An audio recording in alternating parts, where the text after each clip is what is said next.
नमस्कार साथियों, मैं चंद्र प्रकाश शर्मा आपका जीएस पाठशाला आईएएस के यूट्यूब चैनल पर एक बार फिर से स्वागत करता हूं। दोस्तों, हम पढ़ रहे थे भारत का संविधान। आप सभी लोग जानते हैं हम भारत के संविधान को लगातार पढ़ते जा रहे थे और भारत के संविधान के अंतर्गत हमारी 16 क्लासेज हो चुकी थी, जो क्लासेज ऑडियो क्लासेज थी। अब थोड़ा सा हम कोशिश कर रहे हैं कि इसको वीडियो फॉर्मेट में लाया जाए, ऑडियो फॉर्मेट भी चलता रहे और साथ साथ वीडियो फॉर्मेट भी हम चालू कर दें। तो बस उसी की हम शुरुआत कर रहे हैं। तो दोस्तों, आज जो हमारा टॉपिक रहेगा वो टॉपिक है राज्य के नीति निर्देशक तत्व। हम मूल अधिकार तक पढ़ चुके थे, अब हम पढ़ेंगे राज्य के नीति निर्देशक तत्व।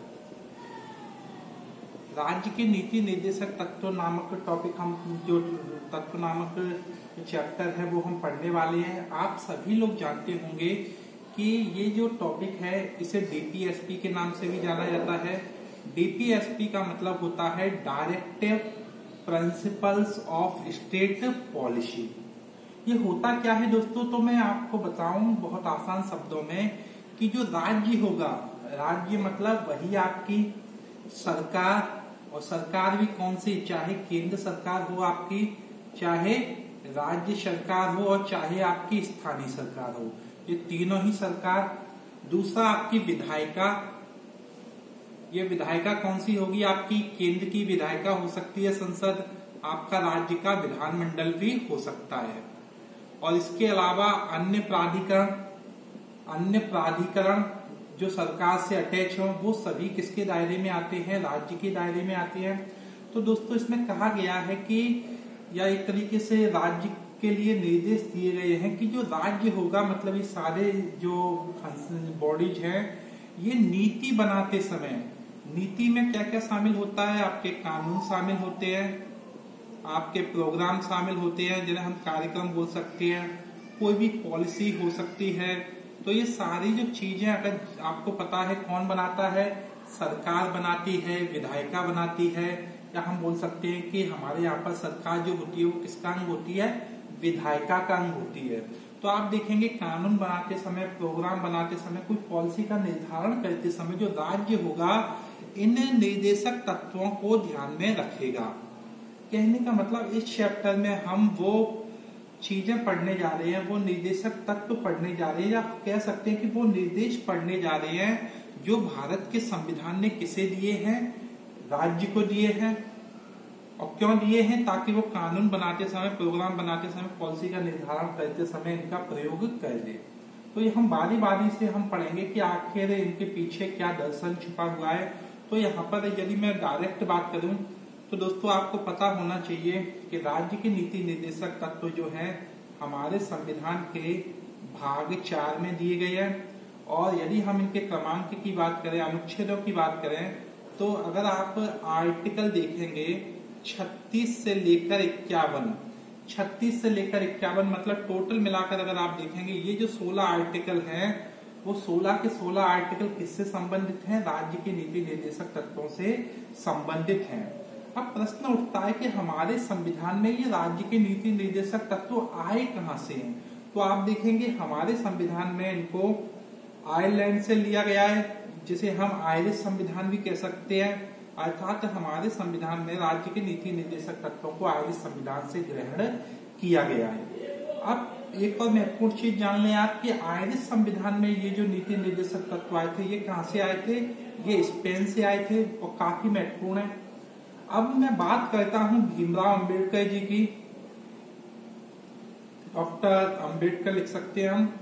तो डॉक्टर जो अंबेडकर थे हमारे, उन्होंने संविधान के इस भाग को, मतलब भाग 4 को कहा है विशेषता वाला।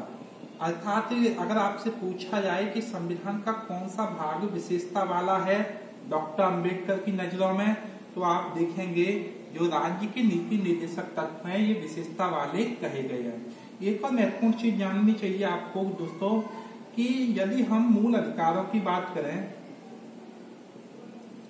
यदि हम मूल अधिकार की बात करें और मूल अधिकारों के साथ साथ हम डीपीएसपी की भी बात करें, डीपीएसपी मतलब यही जो हम टॉपिक पढ़ रहे हैं, तो इन दोनों को मिलाकर भी आप देखेंगे संविधान की आत्मा लोगों ने कहा है। मैं इधर लिख देता हूं। तो इन दोनों को मिलाकर भी कुछ जो संविधान विशेषज्ञ हैं उन्होंने इसे संविधान की आत्मा या संविधान का हृदय कहा है। और आप देखेंगे ऐसे ही एक व्यक्ति है ग्रैनविन ऑस्टिन। ग्रैनविन ऑस्टिन एक ऐसे व्यक्ति हैं जिन्होंने भारत के संविधान में मूल अधिकार और डीपीएसपी दोनों को मिलाकर कहा कि ये संविधान की आत्मा है। लेकिन आपको एक और चीज ध्यान रखना चाहिए, भीमराव अंबेडकर ने जो संविधान की आत्मा कहा था वो किसको कहा था? आर्टिकल 32 को कहा था, जो कि मूल अधिकारों के अंतर्गत शामिल किए जाते हैं। तो ये थी हमारी शुरुआत। अब हम बात करेंगे कि जो राज्य के नीति निर्देशक तत्व हैं इनकी विशेषताएं क्या हैं। तो इनकी विशेषताओं को भी हम देख लेते हैं। तो विशेषता जब हम एक एक करके देखेंगे तो काफी महत्वपूर्ण चीजें सामने निकल कर आएंगी और ये विशेषताएं काफी उपयोगी भी रहेंगी आपके लिए। तो हम बात करते हैं राज्य के नीति निर्देशक तत्वों की विशेषताएं, या हम लिख सकते हैं डीपीएसपी की विशेषताएं।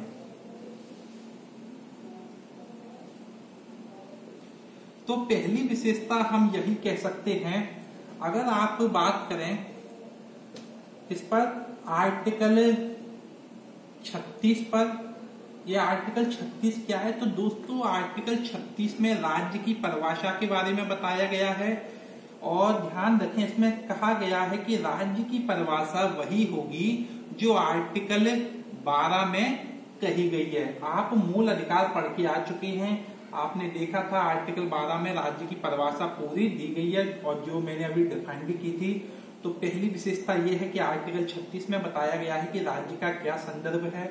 इसके बाद हम आते हैं आर्टिकल 37 पर, और आर्टिकल 37 में कहा गया है दोस्तों कि जो राज्य के नीति निर्देशक तत्व हैं ये शासन में मूलभूत हैं, शासन में मूलभूत हैं। और ये लाइन बहुत अच्छे से याद रखना, शासन में मूलभूत हैं, शासन में फंडामेंटल हैं।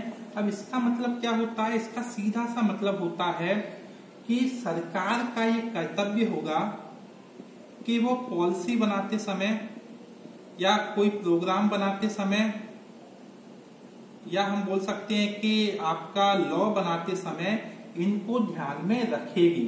यहाँ पर एक और चीज समझ लें दोस्तों कि जो राज्य के नीति निर्देशक तत्व होते हैं ये वास्तव में राज्य के कर्तव्य हैं। मतलब संविधान ने राज्य की कुछ जिम्मेदारियां, या हम बोल सकते हैं कि राज्य के कर्तव्य भी हमारे संविधान में निर्धारित किए हैं।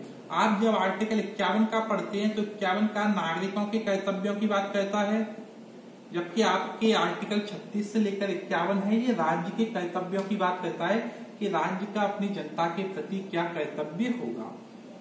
इसके बाद यदि हम तीसरी विशेषता की तरफ आए दोस्तों, तो मैं आपको बताऊं कि तीसरी विशेषता कहती है राज्य के नीति निर्देशक तत्वों की कि जो हमारा भारत शासन अधिनियम था, भारत शासन अधिनियम कौन सा? 1935।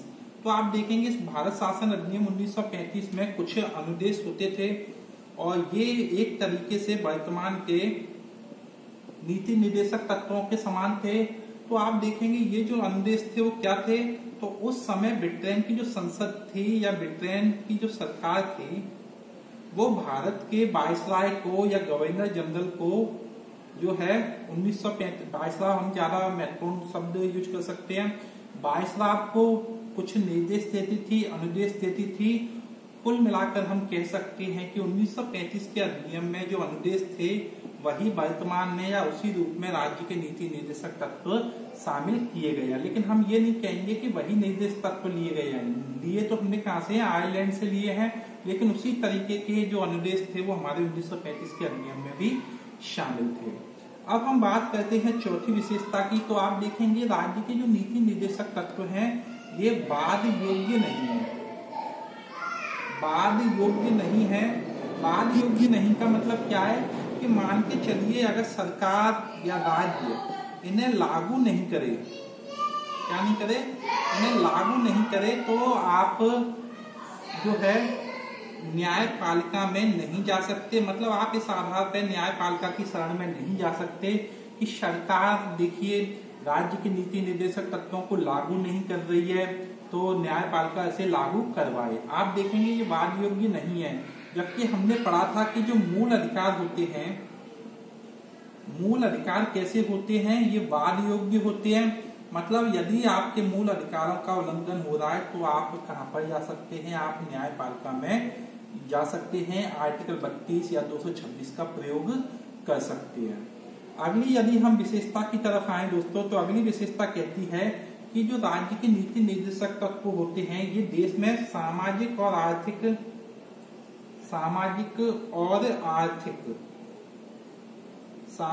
आर्थिक लोकतंत्र की स्थापना करते हैं। ध्यान रखें, सामाजिक और आर्थिक लोकतंत्र की स्थापना करते हैं, ना कि राजनीतिक लोकतंत्र की, क्योंकि मुख्य रूप से आप देखेंगे राजनीतिक लोकतंत्र के जो प्रावधान है वो कहां पर है, वो आपके मूल अधिकारों के अंतर्गत शामिल किए गए हैं।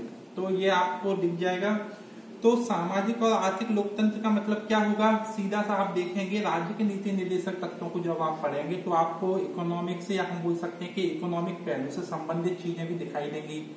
जैसे कि समान काम के लिए समान वेतन का प्रावधान हमारे इसी में किया गया है।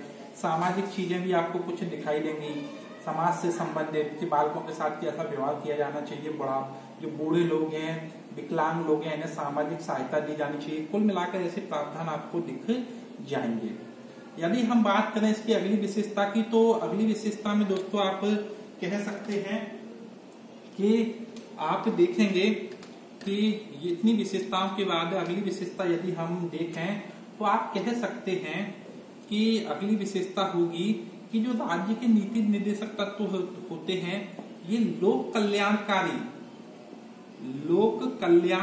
राज्य की स्थापना करते हैं, या लोक कल्याणकारी राज्य की स्थापना में सहायक होते हैं। कुल मिलाकर आप देखेंगे लोक कल्याणकारी का मतलब क्या है, मैंने आपको शुरू में ही बता दिया था। लोक कल्याण की जो विचारधारा है वो वास्तव में समाजवादी विचारधारा है, मतलब समाजवाद से मिलती जुलती है। समाजवाद होता क्या है, तो समाजवाद को यदि सिंपल शब्दों में समझना चाहो तो आप कह सकते हैं लोक कल्याण। जब सरकार जनता के कल्याण में संलिप्त हो, जुड़ी हो, तो वो समाजवाद कहलाता है। लेकिन अगर हम इकोनॉमिक्स में देखें तो आप कह सकते हैं कि जब उत्पादन के साधनों पर किसका अधिकार हो, सरकार का अधिकार हो, उनके वितरण पर भी किसका अधिकार हो, सरकार का अधिकार हो, तो ऐसी व्यवस्था क्या कहलाती है, समाजवादी व्यवस्था कहलाती है।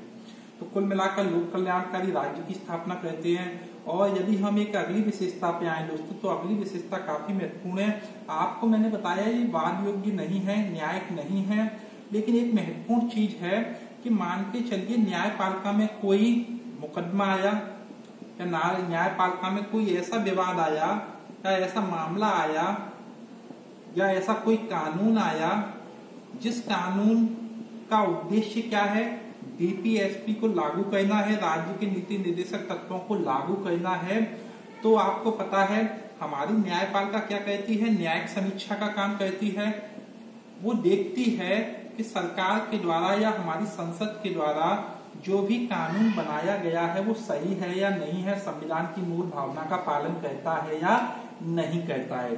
तो आप देखेंगे यदि न्यायपालिका को लगता है कि कोई कानून डीपीएसपी को लागू करने का काम कर रहा है, तो आप देखेंगे उस कानून को संवैधानिक बनाने का आधार जो है न्यायपालिका के पास रहता है।